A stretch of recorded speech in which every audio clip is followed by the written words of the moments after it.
Hi, I'm Lisa Andria, Transformation Life Coach. Welcome to the Ladies Who Leap podcast, where guests share their inspiring stories of leaping out of their comfort zone with confidence and power and into a life of purpose and fulfillment. Let's listen to their life-changing stories so that we can all learn how to gain the courage to take a leap of faith into a life that we love so that we can all be Ladies Who Leap. Let's get started.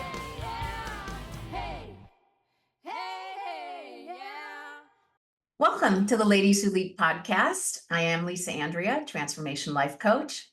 I'm happy to announce today's guest is Barb Pastuszko, a certified life coach working with women over 40 who are seeking guidance in moving away from overwhelm and ordinary to a place of personal power and peak state.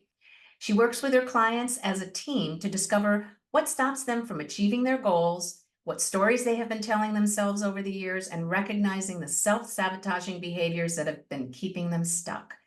Through her own journey, she brings an understanding and relatability to each conversation. She is a supporter, cheerleader, and accountability partner who listens without judgment, giving each person a safe space to heal and grow. Barb is a wife, mother, and most importantly, a woman who has found her voice and whose sole passion is to give back to those who are looking for theirs. Welcome, Barb. It's so nice. Thank you very much, Lisa. I am so happy to be here. You and I are quite similar in that what we do to help women. So I'm excited to hear about your life journey and how this interview can resonate and help listeners. I believe that we are all here to help others. And there's it's a quote from JFK, but it really has a meaning with all of us in the coaching business, which is rising waters raise, well, let me get the quote right. A rising tide lifts all boats. So we shouldn't be competing. We should just be here to help as many people as we can and do it together. Absolutely agree. And We're on the same page. Yeah, and these stories that are being shared on the Ladies Who Leap podcast are how people learn to get inspired and to go forward to do and be the best person that they can be in their life, right? We're only given one life. Well, right now in our physical sense, I guess. That's correct. Yes. Can you tell me about your childhood and how that shaped your beliefs about yourself? Where it cause any limiting beliefs or fears that you experienced? I am an only child. So that in itself, I think, comes with a lot of different pluses and challenges all at the same time. I had very loving parents. I never lacked for anything. The one thing that I did learn constantly as a child is that don't take risks. My parents were not risk takers at all. While everybody around them, like siblings and stuff, all had homes my parents rented. My dad always said, just can't afford to buy a home. And ultimately, I mean, as I grew older, I realized that maybe not, because unbeknownst to me, we were pretty much living under the poverty level. Like, we lived in a 2-bedroom apartment, and like I said, I never lacked for anything, but that was the one thing that I took away, is never take risks. And my family laughs at me, like my husband and my kids, because they always tell me, Mom, you never take a risk. You never step out there and do anything. And I have been working on that so much over the last probably 3-4 years. And maybe I saw bits and pieces of it throughout my life, but I always step back. So that was the one thing, the limiting belief that I took with me, is that you have to stay down that safe road, get your education, find a job, make sure that you get enough money saved away, squirreled away for a rainy day. And that was it. That was my belief.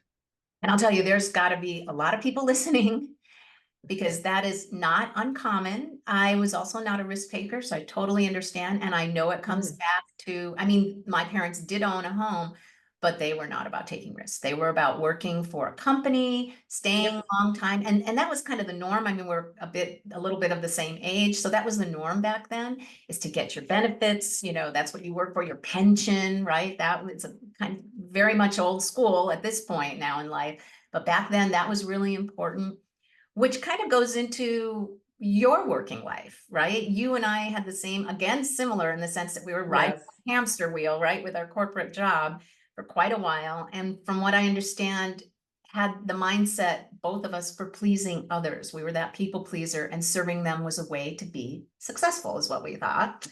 And You then got it. it off, which, that's an unexpected event change, but I like to say, congratulations. So how did that change your life and kind of make you be forced to take a leap of some kind? Well, so for as long as I can remember, probably since my mid-teens, which is when I kind of maybe recognized it, I have this innate passion to be of service to others. And I did a lot of volunteer work. I was a big sister for the Big Brothers and Sisters organization.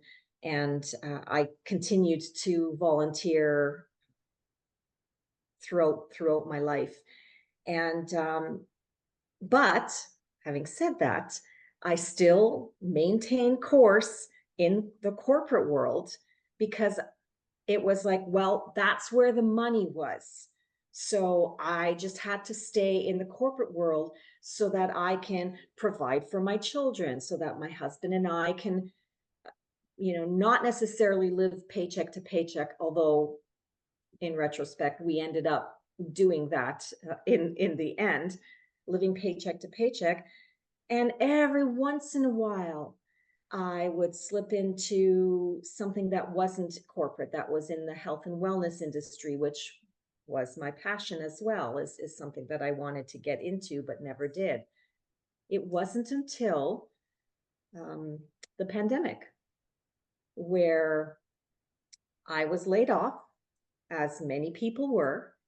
And because of this life threatening uh, thing that was happening to all of us, it really gave me pause and reflection as to what do I want to do with the rest of my life. And when it came time to start thinking about going back, I had this conversation with my husband and I said, there is no way that I see myself going back to a 9 to 5. I can't.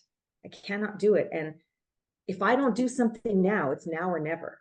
I'm quite frankly in the later stage of my life. And if I'm going to take the leap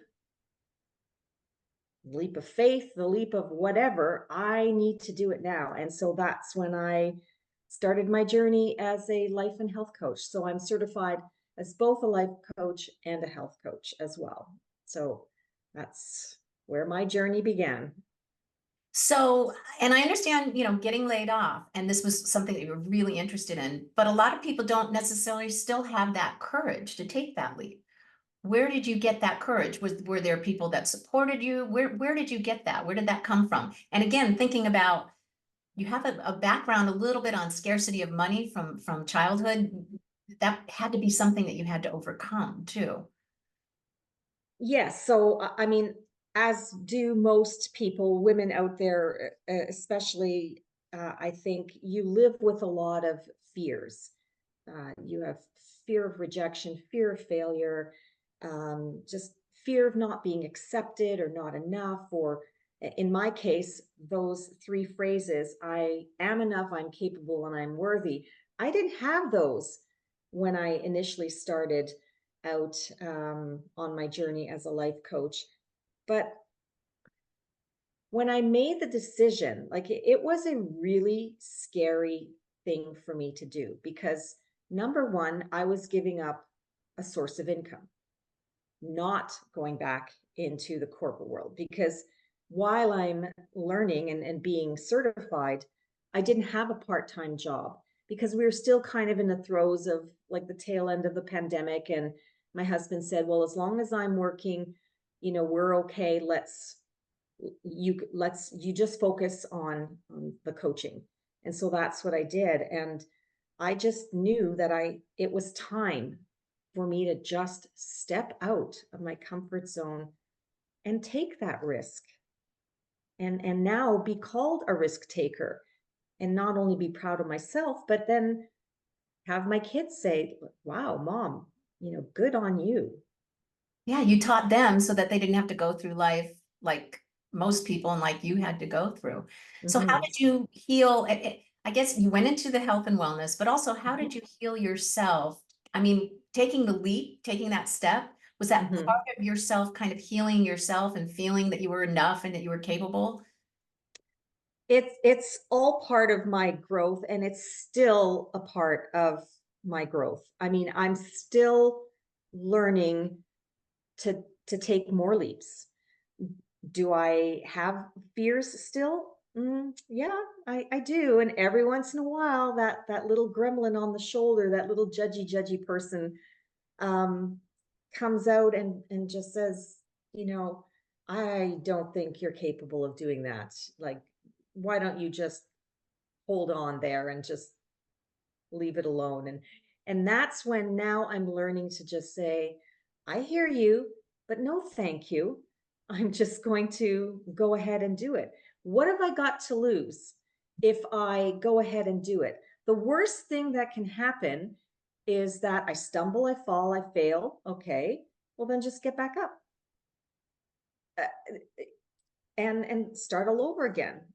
Like, nobody's telling you you only have one chance to do it. You can do it over and over again until you get it right, until you feel comfortable, until you don't feel fearful. And it is what it is. And so that's every day. That's how I attack everything that I do, is knowing that there is a possibility that I will stumble, but that's okay, because it also gives me credibility and relatability to those out there, or those women out there who are afraid to step out because they're afraid to stumble, they're afraid to fall, they're worried about what anybody else is going to think of. That's the one thing that getting older that I really love, is at this point in my life, I do not care what others think of what I do, of what I say, or how I do anything. It's so freeing. It's Isn't it? so freeing. Isn't it though? I mean, and I wish I could tell, that's probably one of the first things I would tell my younger self is that don't worry, because there will always be people who don't like you. There will always be people Yeah, that like you, and don't worry about it. As long as you're kind and compassionate and treating people well, that's what's important. But as absolutely. far as each little nitpicking thing that you question yourself about, sometimes getting to the point of analysis paralysis, right? That is when you really don't. You just need to just be free of anybody else's opinion. And when you fail, because all of us will, just learn from those mistakes. Figure out a Mhm. different way to do it, or figure out what you did wrong and adjust for next time. I mean, I know it's taken me a long time to believe in that, but it is so true. And it's really nice to have people that support us during these questionable, like when self-doubt comes up. Who do you have in your life that helps you and gives you support when that comes up? Or what do you do when that comes up? Well, I do. I mean, my husband, I'm going to say number one, and my kids. My son, our son, still lives with us. He works from home right now, as well as I do, and so they're. I mean, my daughter as well, but they're here most of the time. Our daughter lives outside the home, and they're my constant cheerleaders. I can bounce ideas off of them. Sometimes my son will hold the camera and he'll help me with lighting and stuff like that. Um, but they are my biggest cheerleaders. But I also have a network of other coaches that I can rely on, and we can hop on to a Zoom call or um, messenger video chat or something like that, and just kind of give each other support and help each other if we have a question or a challenge that we're having trouble getting through.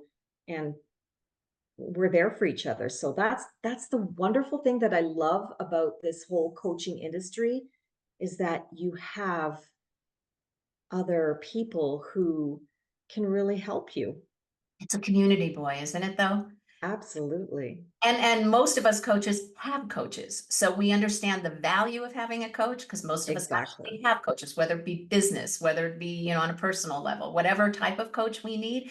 We have this great community to be able to tap into to hire and use other coaches because we know and understand what the value is of that. It's like you said in the beginning, it being a cheerleader, holding somebody's hand. When that is so valuable, I don't think people realize it until they actually, it's kind of hard because we have to explain to people how valuable that is. And they don't really get it until they hire a coach and they understand. And their strides and towards their goals and understanding who they are, like understanding that they're enough and that they're capable enough, really is important to have that support system. It's great that you have a great family because again, not Yeah, always, people don't always have a great support system. So it's really important to have, especially your absolutely. partner, your significant other that understands your goals and is very supportive of it. That's amazing. Yeah, and I mean, the one thing that that if I can just say one last thing that I think is really key is I realized that when I started my journey to become a life coach, I was investing in myself. And because I knew that not only was I going to get the training and become certified as a life and health coach, but I knew that I was going to be coached along the way, because that's just all part and parcel with the whole program. And that was my way to work on myself, get my own personal growth, so that in turn, I can have that experience behind me and in turn do that with my clients. Practicing what you preach. That's what I tell you. Exactly. Yeah.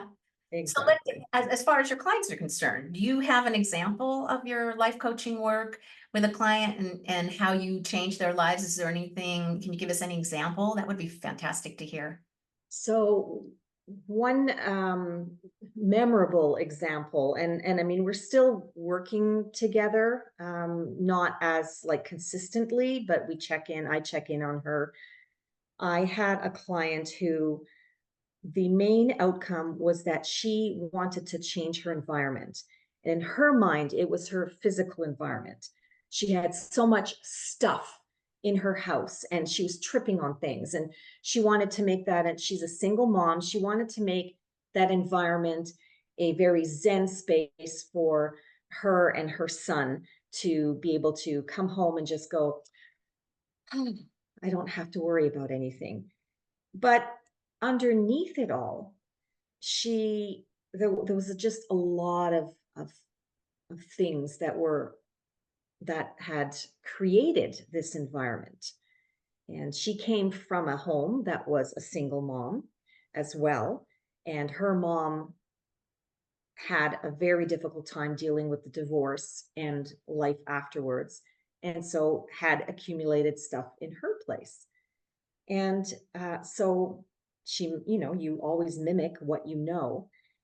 And when we started out with our coaching, every question that I asked her, her answer was, I don't know. I don't know. I don't know. Especially with I don't know. the arms folded. Yep. Yep. Exactly. That was exactly the way it was. And it probably took, I'm going to say, about 7 to 8 sessions where all of a sudden she started giving an answer, and then just the floodlights, just like the waterworks just started. And we had to end that session early because she just couldn't continue. But then the session after that, her demeanor was completely different. When I asked her the same questions, now she started to answer them. And that was an amazing start of a transformation. And sure enough, all of a sudden, the cleaning of her space became a little easier. All of a sudden, she was starting to do the things. There were times where she didn't even want to have a session because she knew that I'd ask her, so how was your week? How did you do with the tasks that were assigned? She hadn't done them. And so she never wanted to have sessions with me because she felt guilty that she hadn't done anything. That's how stuck she was. And then all of a sudden it was like she started telling me, well, I tackled the closet. And she was excited. And I was like, it's only the small steps. I don't want you to, do everything, but every little step that you take is one step closer to where you want to be. Oh, I love those stories of breakthroughs because it does. Their whole demeanor changes. I had one with a client, and when she came in and was talking about all the things that she had done, I said, "My gosh, you have more energy than me, and I have a lot of energy." So that is just Mhm. fantastic having those. That's where our satisfaction, as a coach, really and it does when you take steps and you see actual transformations. Not only does it give you more confidence as a coach, but the client feels more confident about themselves. That's the whole point. Taking those steps and Yes. accomplishing each of those steps makes them feel more confident about themselves so that they can stop having the negative mindset, the self-doubt, the little Mhm. voice on the little side there that says, no, you can't do it. It really does put it at rest, but it takes time, and it's fantastic that you're doing that. People forget to count all of their little victories. They're only so focused on the end result, and if they're not seeing the end result, then they failed. Whereas they could be halfway to the end result, but they're not giving themselves the acknowledgement that they have come halfway already. Yeah, yeah, it's a journey. Like really think of it Mhm. more as an enjoying the journey to get there, not necessarily the fact that it's just a destination, because that's not necessarily the case. Mhm. Well, is there anything else you'd like to tell us about your work? I'm going to ask you our final question, but I thought maybe if you had anything else that you'd like to talk about that you do with your clients, or that anything that comes to mind.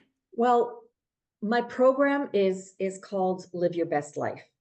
And really, for me, that encompasses everything. It it it really is all about what can you do to live your best life. And so each step in my program really focuses on what specifically, and it changes for every client. What specifically do they need to help them move forward?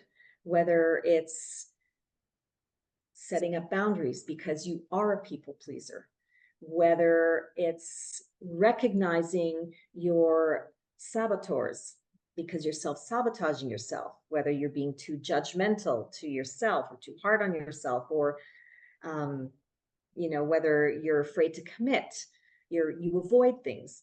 So we work on these things, and sometimes we could be working on them for a couple of weeks until it's it becomes a routine, and it's recognized. And habits, patterns, behaviors, when you change those habits, when you understand your why, and we really work hard on the why, because you could just say, I want this. Well, why do you want this? What's so important about it?